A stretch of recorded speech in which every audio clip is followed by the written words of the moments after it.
ओडिशा को केमिति आसिबो अधिकरू अधिक पुंजी आगकू राज्य में केमिति बढ़िबो विदेशी पुंजी निवेश सेही लक्ष्य और उद्देश्य नहीं गतकालिठू 2 दिनिया दिल्ली गस्तरे ओडिशा मुख्यमंत्री मोहन चरण माझी देश विदेशर उद्योगी आलोचना करी ओडिशा रे सेमानकू पुंजी निवेशर प्रस्ताव देवा लगी दिल्ली जाइछंती मोहन माझी।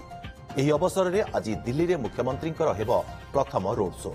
मुख्यमंत्री विभिन्न देशर राष्ट्रदूतों को भेटी विदेशी निवेशकों को आसंता जनवरी रे हेबाकू जाउथुबा उत्कर्ष ओडिशा कनक्लेव सम्मेलन को निमंत्रण करेंगे। गतकाली दिल्ली गस्त पूर्व मुख्यमंत्री ए संपर्क में सूचना दे कहिसेंती जे या भितरे किछि उद्योगी आलोचना सरीछि। गत 100 दिन भितरे 45,000 कोटी पुंजी ओडिशा को आसी सारिछि। 2025 जनवरी रे Utkarsh Odisha make in Odisha conclave आयोजन हेबो।